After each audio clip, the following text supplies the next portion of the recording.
5 वर्षाचे माझे बाळ गे, अंगणी खेळ खेळे गे, काय लटकाची घेता आळगे गोकुळच्या नारी. तुम्ही लपून याचा भोरा, आळ घेता शारण धरा. ओ तुम्ही याच्यावर आरोप करता. तुम्ही 12 घरच्या 12 गे गोकुळच्या नारी. तुम्ही लपून याची. पूर्वी ताक विकायची पद्धत नव्हती. ताक बनवलं म्हणजे त्या घराची मालकीन, त्या घराची सासू दरवाजात उभी राहून सांगायची, पोरी हो ताक केलं, तुम्ही घेऊन जा ताक. आणि मग ताक न्यावं. महाराष्ट्रामध्ये ताक आणल्यानंतर सगळ्यात पहिला बनवला जाणारा पदार्थ आहे कुठला? तर ताक तुम्ही घरी आणलं, काय बनवता तुम्ही? कढी. सगळ्यांच्या आवडीचीच आहे ना, असं काय कढीच बनवतात. त्या मधुमंगलाच्या आईनं सुद्धा कढी बनवली. काही काही महिलांच्या हाताला स्वयंपाकाची चव असते. आता फेसबुकला युट्यूबला हिंग मिरची आलं हे बघून कधी तिला स्वयंपाक यायचा? स्वयंपाक शिकायला आईजवळ बसावं लागतं, डोळ्यात धूळ जाऊ द्यावा लागतो, ठसका बसू द्यावा लागतो. या सगळ्या कृत्या आल्या तेव्हा स्वयंपाकात चव उतरवता येते. आपला तर दावा आहे, जुन्या महिलांच्या हाताला अजून सुद्धा चव आहे. त्या पाण्याची फोडली दिली तरी जेवण करावं वाटतं. हिला सगळे पदार्थ आणून द्या, पण तिच्याकडून ते शक्य होत नाही. त्या मधुमंगलाच्या आईनं कढी बनवली, सुगंध सुटला. शेवटी आईच्या हातची कढी आहे. 5 स्टार हॉटेलमध्ये जेवणाचा आनंद वेगळा आहे. आणि 1 वाजेला रात्री घरी आल्यानंतर भुकेला लेकराचा चेहरा पाहिल्यानंतर जर्मनच्या पातेल्यात बनवलेलं पिठलं, अन्न, बनवलेली तांदळाची भाकरी, आईच्या हातची खाण्यात जो आनंद आहे तो 5 स्टार हॉटेलच्या जेवणात असूच शकत नाही. याचा दावा मी करू शकतो, कारण आई स्वयंपाक नाही बनवत, आपल्या अंतःकरणातलं प्रेमच त्या भाकरीत घालते. इतकं जिव्हाळ्यानं आपुलकीनं माता भगिनी स्वयंपाक बनवतात. कढी बनवली, कढीचा सुगंध सुटला. आता सुगंध सुटल्यावर मग काय, सगळी मुलं धावत आली, आई कढी, हो बसा. वाटी वाटी कढी दिली पोरांना. त्यात मधुमंगलाने वाटीभर कढी घेतली. आता छोटीशी वाटी, छोटासा मधुमंगल. यानं ती वाटी उचलली आणि ओठाला लावली. एक घोट कढीचा मुखातून पोटात जाता बरोबर मनातली भावना, यथा देहे तथा देवे. जे या देहाला लागतं ते देवाला दिलं पाहिजे. चिंतनाने इतकी तद्रुपता झाली होती, परमात्म्याशी एकरूप झाले होते की जे देहाला लागतं ते भगवंताला दिलं पाहिजे. अहो मी एक पश्चिम महाराष्ट्रामध्ये, आपल्या उत्तर भारतामध्ये साधू पाहिला, जो डॉक्टरांनी दिलेली शुगरची गोळी सुद्धा नैवेद्य म्हणून देवाला दाखवतो आणि नंतर स्वतः घेतो. काय प्रेम असेल देवावर. शुगरची गोळी एक देवाला आणि दुसरी त्यांना. जे मला लागतंय, जे माझ्या पोटात जातंय ते माझ्या परमात्म्याला सुद्धा दिलं पाहिजे, ही त्यांची भावना आहे. मधुमंगलाने एक घोट कढीचा घेता बरोबर लक्षात आलं ही कढी भगवंताला सुद्धा आवडते, पण ही निवू देणार नाही. आईला माहिती आहे हा त्याच्या नादाला लागलाय. मधुमंगल म्हणतो, आई बाहेर पिऊ का ही कढी, पाऊस चालू आहे, जर आनंद घेता येईल मला कढीचा. आई म्हटली, मधुमंगल खबरदार, कढी तर संप, मला रिकामी वाटी पाहिजे. रिकामी वाटी पाहिजे म्हणता बरोबर मधुमंगलाच्या लक्षात आलं, अरे हिला कढी शिकाई घेणं नाही, हिला वाटी शिका. वाटी खाली करायला काय लागतंय. त्यानं ती वाटी उचलली, घोडभर आत गेली होती, घोडभर वाटीत राहिली होती. तो राहिलेला कढीतला, त्या वाटीतला कढीचा एक घोट तोंडामध्ये घेतला. फक्त तोंडातून घशातून ती कढी खाली उतरू दिली नाही. तोंड फुगलं. रिकामी वाटी आईकडे दिली. आता तोंडात गेलंय म्हटल्यावर पोटात जाईल या भावनेनं आईनं रिकामी वाटी घेतली. मधुमंगलाने कमरेला उपरणं बांधलं आणि पळस सुटला. भगवंताच्या दारात आला. दरवाजा वाजवतो, आवाज देऊ शकत नाही, तोंड फुगलेलं आहे. भगवंत म्हटले, कोण आलंय दारात आपल्या? यशोदा मैया म्हटली, जा रे. दरवाजा उघडला. हा मधुमंगल होता. काय?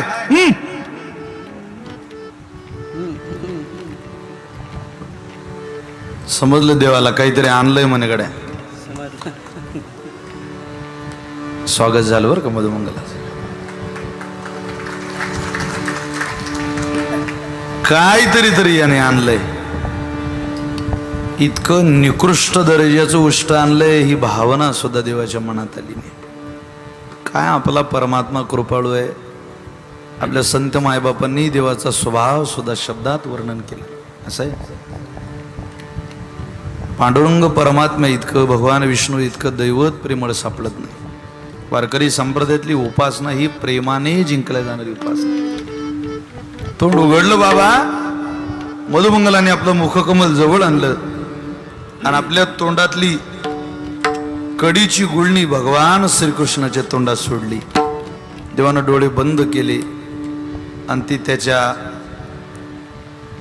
थुंकी लाळे सहित आलेली कडी भगवंताच्या पोटात गेली. त्याला जवळ घेतलं, आलिंगन दिलं, मिठी मारली. नाथ महाराज वर्णन करतात, काय भक्ती केली गोपाळी, काय ती सोळी की ओळी, त्यांची उच्चिष्ट मी कवळगिडी, प्रेम सम्मेडी डुलत. कडी जण बोलायचे, जिजाबाई तुम्ही काही प्रपंच करता करतच नाही, तुम्हाला माझी दयाच नाही.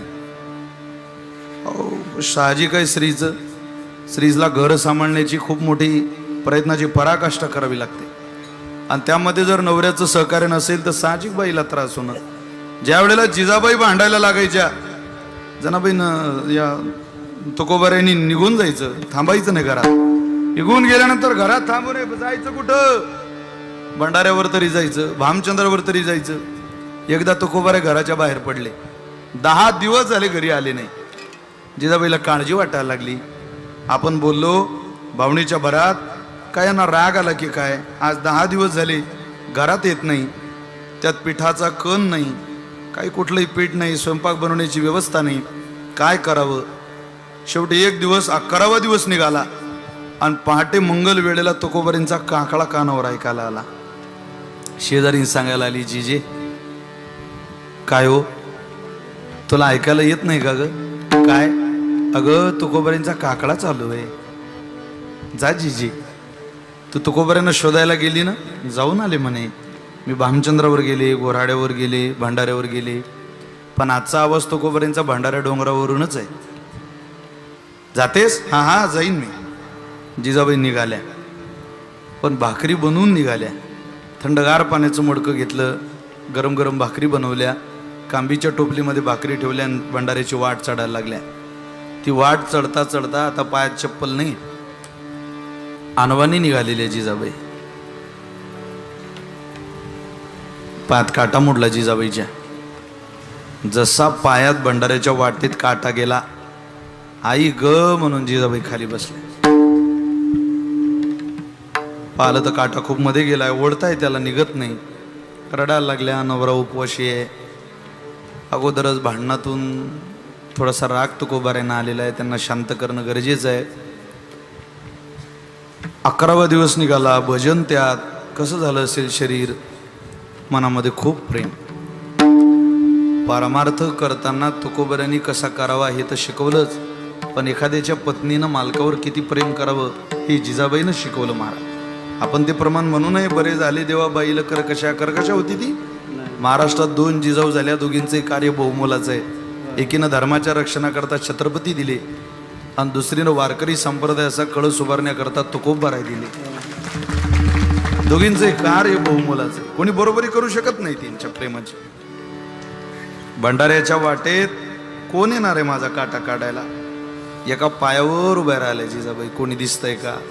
दूरवर नजर गेली, खांद्यावर गोंगळ आहे, हातामध्ये काठी, काठीला शिदोरी बांधलेली, गुडघ्यापर्यंत पिवळा पितांबर नेसलेला आहे. दूरवर दिसलेल्या गुराख्याला आवाज दिला जिजाबाईने, ओ गुराखी दादा, अरे ये इकडे. कोणीतरी आवाज देतंय, गेलं पाहिजे. गुराखी आला आणि पाहिलं जिजाबाईला. काय माई, काटा काढता येतो का? चांगल्यांचा काढलाय. बोलायला जरा चाबरा दिसतो, खरं सांग काटा काढता येतो का? काढता येतो. बस खाली.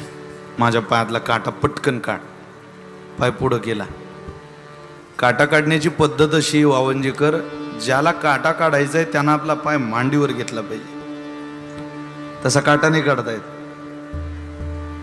जिजाबाईचा पाय गोराख्यानं मांडीवर घेतला. पातळ फाटलेलं होतं. श्री महाराष्ट्रातली 16व्या शतकातली लज्जा हा धर्म खूप स्त्रियांनी पाळला. हात ठेवायच्या फाटलेल्या पातळावर. गुराख्याने आवाज दिला, आई मी काढतोय ना काटा. आई म्हणता बरोबर मातृत्व जागा झालं. आपलं लेकरू काटा काढायला आलं याचं भान, याचा एक वेगळं स्थैर्य अंतःकरणात प्रस्थापित झालं. डोळे बंद करा, तुम्हाला त्रास नाही होऊ देणार काटा काढताना. डोळे बंद केले. आता काटा काढायला तो दिसला पाहिजे.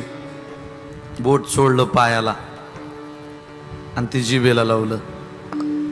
समाधान नाही झालं, कारण बोटाला थोडीच माती होती. पाय उचलला जिजाबाईचा. हे मुखकमल जवळ नेलं जिजाबाईच्या पायाच्या, आणि ही जीभ जिजाबाईच्या पायाला लावली. चाटून दिसल काटा एवढा पाय स्वच्छ केला. आता काटा काट्याने निघत नाही, काटा हाताने निघत नाही. काटा दातात धरला, काटा काढला. काटा काढल्यावर काय येतो? रक्त. रक्ताचा रंग आहे लाल. ऐका एलिमेंटरी टीडी फाउंडेशन रंगसंगती, आध्यात्मिक रंगसंगती आणि एलिमेंटरीची रंगसंगती. लाल रंगाचं रक्त ज्या वेळेला बाहेर येत आहे त्यावेळेला गुराख्यानं आपल्या पितांबराची चिंधी काढली आणि जिजाबाईच्या पायाला बांधली. येलो प्लस रेड, लाल रंग अधिक पिवळा रंग ज्या वेळेला एकत्रित येतो ना वावंजेकर, त्यावेळेला एकच रंग तयार होतो, तो त्यागाचं प्रतीक असलेला भगवा. भगवा रंग तयार झाला. आणि तो भगवा रंग जिजाबाईला शिकवत होता, जिजाबाई माझ्याकडे या तुम्ही आता हे सारं सोडून. जितकी मी तुकोबरींची वाट पाहतो तितकी तुमची सुद्धा वाट पाहतोय हो, तुम्ही या. तो रंग जणू बोलत होता जिजाबाई सोबत. फार चांगला काटा काढला रे. काय रे तुझं नाव? माझं नाव इठ्या. जिजाबाई म्हटली तुझं नाव सुद्धा ते जे मला आवडत नाही, मला आवडत नाही ते. खूप छान काटा काढला. काय छान काटा काढला, काटा काढला करते. अगं दे ना मला काहीतरी. काय देऊ बाबा तुला, माझ्याजवळ काय आहे? याची नजर होती कशाकडे? भाकरीवर. दे ना एखादी भाकरी मला. नाही रे बाबा, माझा मालक उपवाशीवरती, तुला कशी देऊ? अगं दे ना कोरभर. नाही नाही, तुला देऊ शकत नाही. तुझ्या पाया पडतो मी, मला भाकरी दे. तू खूप छान भाकरी बनवते असं ऐकलंय मी, दे मला. दिली नाही महाराज.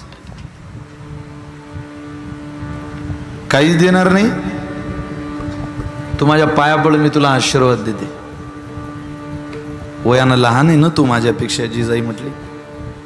पाया पडला, दिला आशीर्वाद.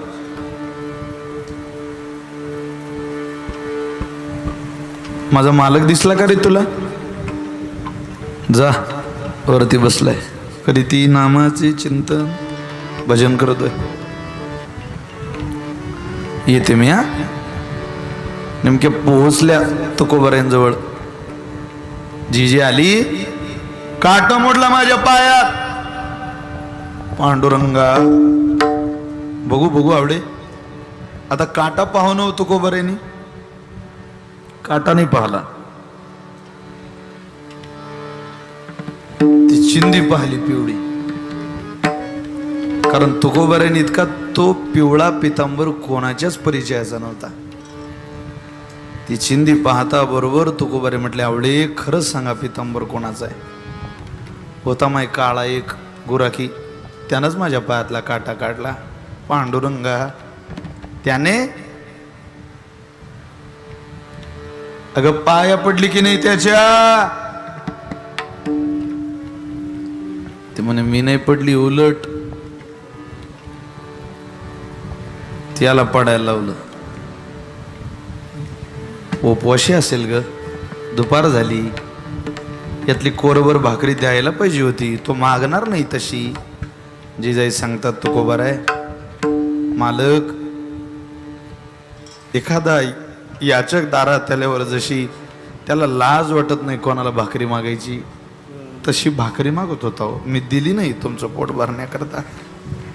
आवडे, जो योग्यांच्या स्वप्नात येत नाही तो तुझ्या पायातला काटा काढायला येतो. हा तुझ्या जीवनातला विजय आहे. मला असं वाटतं आता तू माझ्याकडे येऊ नये, तू पंढरीला गेलं पाहिजे. तिथून तुकोबारे जिजाईला घेऊन पंढरीला गेले असं चरित्र सांगतं. अहो तुकोबाऱ्यांनी हे जे करीती नामाचे चिंतनाचे पुरावे ज्या ज्या अभंगात दिले, जी जी गोपाळांची उदाहरणं दिली, जी जी संतांची उदाहरणं दिली, या उदाहरणाचा भाव एवढाच नाही की तुम्हाला ते उदाहरणं, तुम्हाला तो इतिहास माहिती व्हावा. त्या उदाहरणाचा भाव हा खरा आहे. त्या भक्तांसारखं तुम्ही सुद्धा भजनाला लागावं. अरे ज्या अर्थी गोपाळांचं देव उष्ट खातो, ज्या अर्थी गोपाळांना देव खेळात विजयी करतो, ज्या अर्थी देव गोप भाव मिळालेल्या जिजाईचा पायातला काटा काढतो. हा गोपी हा पुरुष स्त्री भेद नाही. गोप हा प्रसाद आहे. निवृत्ती प्रसादे मी गोवळीयो, आली द्यावी डाई हा प्रसाद आहे. खाय त्यांची उष्टावळी हा प्रसाद आहे. हा प्रसाद तुम्हाला अनुभवायचा असेल तर तुम्ही या अभंगाचं सूत्र सांभाळा. काय ध्यान करणारे गोपाळ, त्या ध्यानामुळे आणि त्या नामामुळे दोन गोष्टीच्या आधारावर त्या गोपाळांना हे वैभव प्राप्त झालं. त्या वैभवात फार काळ रममान होऊन बरं नाही का हो देवा. श्री तुकोबार आहे, काय केलं परमात्म्याने आणखी गोकुळामध्ये. या काल्याच्या कीर्तनाची पूर्णावती करा. अहो हे कीर्तन ज्याने पूर्ण होतं ते अभूतपूर्व चरित्र आहे. ते काही एका कीर्तनात सांगणार जाणारं चरित्र आहे. गोकुळामध्ये देवानं काय केलं. अहो त्या गोकुळामध्ये देवानं शौर्य केलं, शौर्य केलं. शौर्य कोणतं केलं. लहानपणामध्ये पुतना असेल, महाबळ भट्ट असेल, तृणाव्रत असेल, शट्टासूर असेल, आपल्याला कथेमध्ये विस्ताराने त्याचं चिंतन सांगितलेलं आहे. हे सगळी देवानं मारली, हे शौर्य आहे. पण सगळ्यात मोठं प्रेमळ कार्य देवानं केलं ते शौर्य. कशाचं. कुलोपमायेचे तोडिले, कवाड भ्रांतीचे उघडिले. देवानं दयादुधाची चुरी केली, मायेचं कुलूप तोडलं, भ्रांतीचं कवाड उघडलं भगवत भक्ता करता. पण त्या भ्रांतीच्या कवाडात आणि मायेच्या कुलपात देवाची बदनामी सुद्धा झाली. कशी झाली. अहो देवाच्या दारावर यायला लागल्या गाराने सांगायला. गवळणी किती गाराने, इतकी गाराने की त्याचं एक स्वतंत्र गाराण्यांची आपल्याला मालिका करता येईल आणि आयुष्यभर देवाची गाराने वाचून वाचून आपला उद्धार करून घेता येईल, इतक्या गाराने सांगणाऱ्या गवळणी आहेत. पण आम्हाला सांगा ना काहीतरी. परमात्म्याने अनेक प्रकारची चौर्य खोड्या केल्यानंतर त्या खोड्यांची गाराने सांगायला गवळणी दारात यायच्या आणि सांगायच्या, यशोदे अवघ्या मिळवणी गवळणी आल्या नंदाच्या अंगणी. काय सांगतात. खाऊनी दही दूध तूप लोणी, पोडिली अवघी विरजणी. एवढ्यावर समाधान नाही. दुसरी आली राहुनी आणि ग बाई, काय केली करणी. पतीची दाढी माझी वेणी धोईची, गाठ पाडोनी. गाठबाई कोणासी सुटेना, कोटवर सोसू धिंगाणा. तिसरी आली धावत, याने ग बाई काय केली मात. मुखाशी मुख चुंबन घेत गळ्यात हात घालीत, धरू जाता सापडेना, कोटवर सोसू धिंगाणा. अगं कोठवर हे आम्ही सहन करायचं. त्यात काही चांगल्या होत्या आणि काही खोड्या देवाला वाचवणाऱ्या होत्या. यशोदेने या सगळ्या खोड्या ऐकल्या आणि ती म्हणते, काय तुम्हाला लाजा बिजा आहेत का काही. गोटी आळ घेता या जग जेठी. परमात्म्याचं सगळी भगवंताची बाजू यशोदेनं मांडावी. तुम्हाला कळतं काय. त्यात एक दुसरी गवळण आली. ती जरा बोलायला तोतली होती, तिला नीट बोलता येत नव्हतं. काय ग तुझं काय म्हणणं आहे. ती म्हणे, जात होते यमुने पानिया, वातत भेटला सावला. दोईवल तोपी मयूल पुच्चांची, खांद्यावली कांबला. तेने माझी केली तवाली, मग मी तिथून पलाली.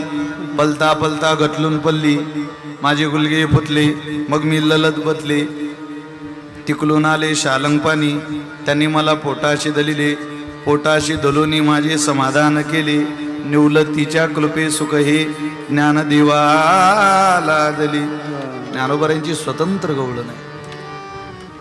बघा बघा, यशोदा म्हणते माझ्या पोरावर आरोप लावता, अगं त्यानं खोडी केली असेल एखाद्या वेळेला, पण खोडी केली तर तिला सांभाळलं सुद्धा ना. ही आली तुमच्या समोर पुरावा.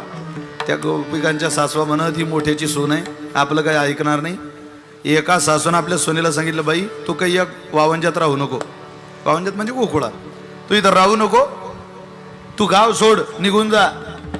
येतो यशोदे, तुमचं तुम्हाला लखला बे गोकुळ, माझ्या पोरांना राहू देत नाही. अगं आमचा पोरगा दररोज आमच्या सोनीला मारतो, तुझा पोरगा लोणी खातो आणि आमच्या सोनीच्या गालाला लावतो. आमचा पोरगा म्हणतो ही त्या कृष्णासोबत लोणी खाते, कृष्णासोबत खेळते. कुठला असा जगातला मालक आहे यशोदे की स्वतःची बायको दुसऱ्यासोबत नाचते असं माहिती पडल्यावर, गाते असं माहिती पडल्याबरोबर तिला सांभाळेल का घरात? तुला दया येत नाही आमच्या पोरांच्या प्रपंचाची? तर राहू दे राहू दे, तू एकटीच राहा, तुझ्या पोराला घेऊन राहा, आम्ही गोकुळात थांबणार नाही. बैलगाडी सामान ठेवलं आणि गोकुळ सोडून पाठवलं पोराला. तिची सून आणि तिचा मुलगा सगळं सामान बैलगाडी ठेवलेलं. निघाली ती गाडी. भगवंताला माहिती पडलं ती गोकुळ सोडून चालली. केली ना देवाने लीला. योगमाईने तिला तहान लावली. वैजा, वाकड्या, श्रीदामा, बोबड्या सगळे गोपाळ भगवंताने घेतले, एका झाडावर लपून बसले आणि भगवंताने सांगितलं बघा आता कशी अद्दल घडवतो हिला. योगमाईने तिला तहान लावली. तहान लागल्याबरोबर ती नवऱ्याला म्हणते, अहो मला पाणी घेऊन या, घशाला कोरड पडली. त्याने जारी घेतली आणि पाण्याला गेला. तो पाण्याला गेला ओरिजिनल, आणि या बाबाने हातात जारी घेतली, तिच्या नवऱ्याचं रूपही घेतलं आणि बैलगाडीत गेला. तिला पाणी पाजलं आणि बैलगाडी हाकायला सुरुवातही केली. तो ओरिजिनल पाण्याला गेलेला, त्यानं बैलांची घोंगरं ऐकली. तो म्हणे बापा बापा, आपली बैलगाडी कोण पळून चाललं. धावत्या वेगात आला, अर्धवट भरलेली जारी घेऊन. अहो थांबा थांबा थांबा थांबा, कोण आहे कोण आहे. मागे वळून पाहिलं, त्यानं पाहिलं हात आपल्यासारखाच आहे. समजलं रे हा कृष्णच आहे. आता ती गाडीत बसलेली गवळण म्हणते, गाडी मागे पळणाराही नवरा दिसतो माझाच आणि बैलगाडी हाकलणाराही नवरा दिसतो माझा, पण ते दोन नाही, तो एकच आहे. यातला माझा कोणता? तो बैलगाडी हाकलणारा म्हणतो त्याच्या नादाला लागू नको, मागचा कृष्ण आहे, आपण सोबत निघालो घरून, आता आपण ठरवलंय गोकुळ सोडायचं म्हणजे सोडायचं. तो मागचा म्हणतो अगं थांब, त्याच्या कुठं नादाला लागली, मला पाण्याला पाठवलं, पाणी काय असं लगेच वाऱ्याच्या वेगात येत असतं का? ती म्हणे बुवा मला काही सुचना, आता काय मी काही द्रौपदी आहे का? तिला 5 होते, मला ते काही जमणार नाही. ते भांडण इतकं वाढलं, नंदबाबापर्यंत आलं. नंदबाबाने त्याच्यावर एक युक्ती केली. 25 फूट खोल आणि 25 फूट रुंद खड्डा खोदला. सांगितलं जो इकडून तिकडे उडी मारेल तो हिचा नवरा. पहिला नंबर बैलगाडी हाकलणाराचा, म्हणजे कोणाचा? भगवंताचा. चल मार रे उडी, तुझी बायको आहे ना? तो म्हटलं हो, मार उडी. तो मागे सरकला, सहज उडी मारली. आता याला काय अवघड होतो 25 फूट उडी मारणं. आता नंबर आला मागे पळणाऱ्याचा. नंदबाबा म्हटले बायको तुझी आहे ना? तो म्हणे 100% माझी बायको आहे. मग चल मार उडी. तो म्हणे मी दुसरी करीन, पण उडी काही आपल्याला जमणार नाही. नंदबाबा म्हटले मग गळ्या 100% बायको तुझी आहे. आमचा कृष्ण कुठूनही उडी मारू शकतो हे जवळजवळ आमच्याही लक्षात आलंय. आता तू घेऊन जाईल घरी. हे सगळं यशोदा मातेनं पाहिलं. ती म्हणणे राम राम राम राम राम. इतका खाली येशील वागताना असं वाटलं नव्हतं कृष्णा, तू गावात राहायच्या लायकीचा राहिला नाही. आता हात खांद्यावरी कांबडी,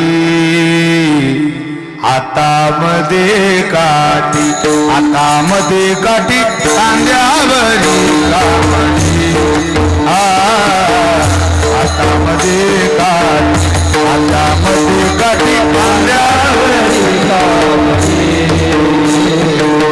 हातामध्ये काठी, हातामध्ये काठी, हातावरी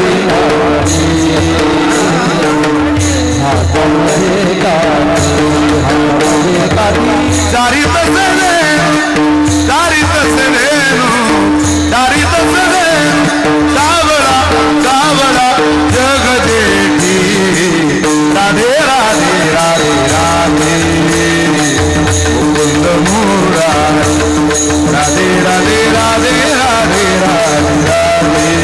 राधे राधे राधे मुकुंद राधे राधे राधे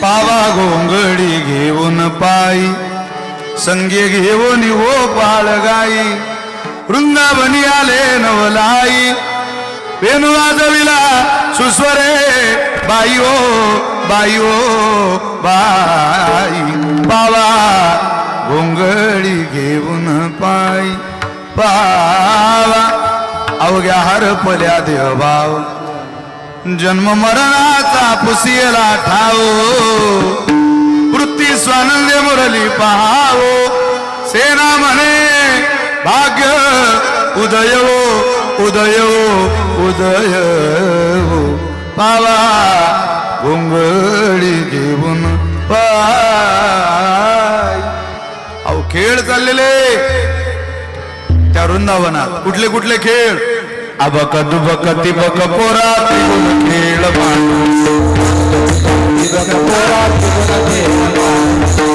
दुबक तिबक पोरा तिबक खेळ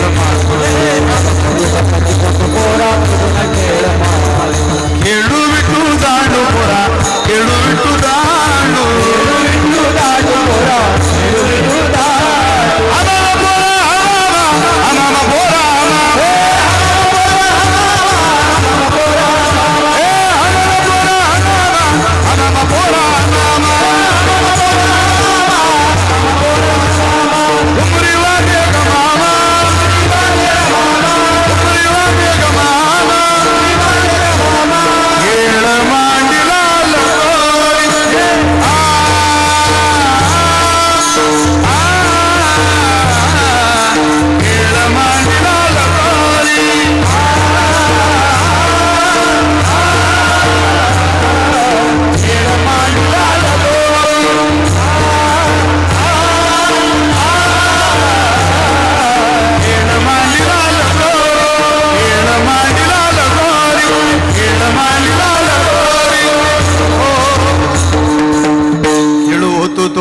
चेंडू लगोरी नाना परी खेळ मांडियला तिथं खेळ मांडले देवानं उत्तू तू तू तू तू तू उत्तू तू तू हे खेळ आहे देवाचे देवानं नाना तऱ्हेचे खेळ गोपाळां करता मांडले पण ते खेळ खेळता खेळता खांदी भार पोटी भूक काय खेळायाचे सुख खूप झालं कृष्णा आता हे खेळ आम्हाला पाहत नाही अरे तू लवकर म्हटलं होतं मग आली ना ती वेळ आता तू सगळ्या गोपाळांना गायींना एकत्रित बोलाव आम्हाला आता खूप भुका लागल्या भगवंत आता प्रसाद द्यायला तयार झाले होते पण कुठला प्रसाद एके ठाई काला तो का म्हणे भावी काला तो काला जो पूर्णतेचा काला आहे जीवाचं शिवाचं ऐक्य असलेला काला आहे अभेदाचा काला आहे पूर्णतेचा काला आहे परमात्म्यानं दिला सगळ्या गोपाळांना देते वेळी परमात्म्यानं सगळ्या गायी बोलावल्या गायी वासर एकत्रित केले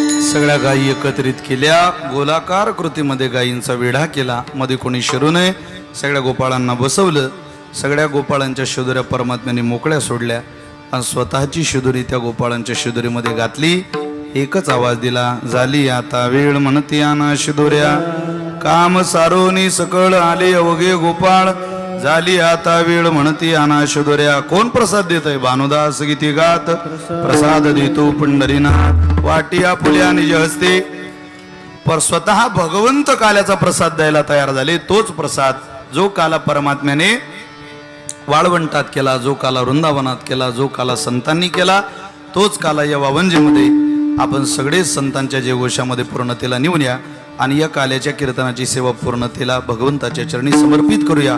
पुंडलिक वरदा श्री ज्ञानदेव गोपाल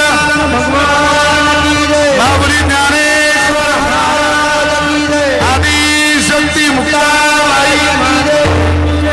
आज काला आपल्याला सगळ्यांना मिळावा आणि या काल्यातून आपल्या जीवनातले दोष, आपल्या जीवनातलं ज्ञान, आपल्या जीवनातली कामना, आपल्या जीवन